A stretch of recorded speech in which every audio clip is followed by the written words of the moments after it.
తదుపరి సింహరాశి.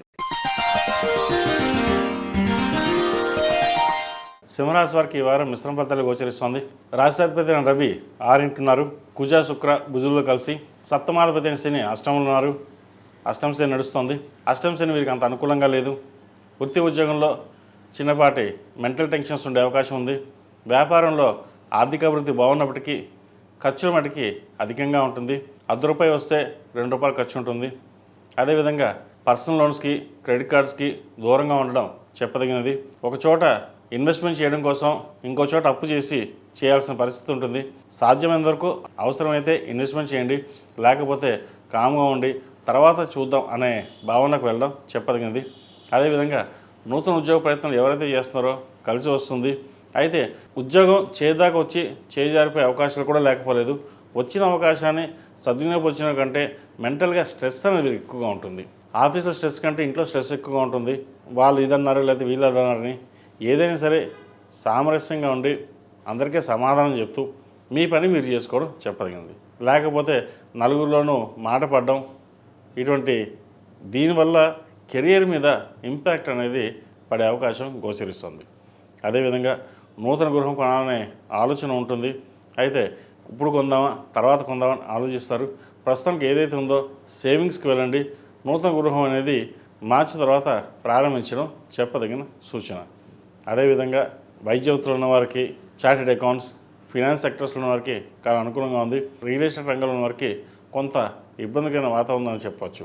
ఒక చోట ఇన్వెస్ట్మెంట్ స్టక్ అయ్యే అవకాశం కూడా లేకపోలేదు. వాటి విషయంలో జాగ్రత్త వహించాలి. అదేవిధంగా వివాహాది శుభకార్యాల విషయంలో జాతకాలు పరిశీలించుకుని ముందుకు వెళ్ళడం చెప్పదగినది. సంతానం కోసం ప్రయత్నాలు చేసేవారికి ఈ వారం శుభవార్త వినే అవకాశం గోచరిస్తోంది. ఈ రాశిలో జన్మించిన విద్యార్థులకు కాలం చక్కగా ఉందని చెప్పచ్చు. దక్షిణామూర్తి స్తోత్రం పఠించడం చెప్పదగిన సూచన. విదేశాల్లో ఉన్న వారికి కాస్త గడ్డుకాలమే ఉంటుంది. వీసా స్టాంపింగ్ విషయంలో చిక్కులు ఉండే అవకాశం గోచరిస్తోంది. జాగ్రత్త వహించాలి. ఏదైనా సరే 10 మంది సలహాలు కాకుండా తీసుకొని అది ఏది రైటో ఏది రాంగో మీరు డిసైడ్ చేసుకోవాలి. మీరు డిసైడ్ చేసి ముందుకు వెళ్ళడం. ముఖ్యంగా ఏదైనా ఉంటే కనుక మాతృ సంబంధించిన తల్లిదండ్రులకి విషయాన్ని చెప్పి ముందుకు వెళ్ళాలి. ఎందుకంటే చతుర్థాధిపతి అయిన కుజుడు 6 ఉన్నారు. లాభదాయకంగా ఉంటుంది. మంచి అవకాశాలు కలిసి వస్తాయి. ఈ రాష్ట్రంలో మించిన స్త్రీలకు వృత్తి ఉద్యోగపరంగా వ్యాపారపరంగా సానుకూలంగా ఉంటుంది. కలిసి వచ్చే కాలం అని చెప్పచ్చు. వీరికి అర్ధాష్టంశ నడుస్తుంది. అర్ధాష్టంశ నడుస్తున్నా కూడా మనోధైర్యం మనోబలం ఎక్కువగా ఉంటుంది. ఏదైనా కష్టపడాలి, పైకి వెళ్ళాలి, ఎదగాలి అనే భావన ఎక్కువగా ఉంటుంది. అయితే ఒక్కొక్కసారి ఎంత అలా అనుకుంటారో ఒకసారి రివర్స్లో మళ్ళీ ఆలోచిస్తారు. చేయగలమా లేదా, ఏమైనా అనుకుంటారా, ఇటువంటి భావన కూడా ఉంటుంది. ఇవన్నీ పక్కన పెట్టి మీరు ఏదైతే చేయదలుచుకున్నారో అది నిర్విఘ్నంగా పూర్తవుతుంది. ధైర్యంగా ముందడుగు వేయండి. ఇది వ్యాపారం కావచ్చు, ఉద్యోగం కావచ్చు. నూతన ఉద్యోగ ప్రయత్నాలు చేసేవారికి చక్కగా కాలం కలిసి వస్తుంది. మంచి ఉద్యోగం వచ్చే అవకాశం గోచరిస్తుంది. వ్యాపారపరంగా అనుకూలంగా ఉంటుంది. ఆరోగ్యం పట్ల కొన్ని జాగ్రత్తలు తీసుకోవాలి. జీవిత భాగస్వామితో మాట్లాడేటప్పుడు ఆలోచించి మాట్లాడడం చెప్పదగినది. చిన్న చిన్న విషయాలు కూడా ఎక్కువగా స్ట్రెస్కి గురవుతుంటారు. ఖర్చులు అదుపులో ఉంటాయి. అయితే అన్నీ అనుకూలంగా ఉన్న కూడా ఏదో తెలియని వెల్త్ అనేది ఉంటుంది.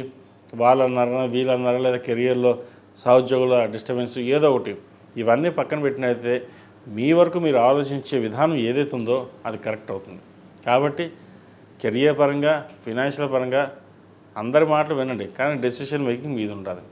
దానివల్ల మీరు లాభపడతారు. ఏదైనా ఖర్చులు కనుక తగ్గించడానికి డబ్బులు ఏమైనా ఉంటే సేవింగ్స్ జీవిత భాగస్వామి అకౌంట్ కానీ లేదా తల్లిదండ్రుల అకౌంట్లో కానీ వేసుకుని దాచుకోవడం అనేది చెప్పదగింది. షూరిటీ సంతకాలకి దూరంగా ఉండడం చెప్పదగిన సూచన. ఈ రాశిలో మించిన వారికి కలిసి వచ్చే సంఖ్య 3, కలిసి వచ్చే రంగు తెలుపు. ఏదైనా పని మీద బయటికి వెళ్ళినప్పుడు గురువారం కానీ ఆదివారం కానీ వెళ్ళండి. మంచి ఫలితాలు సంప్రాప్తిస్తాయి.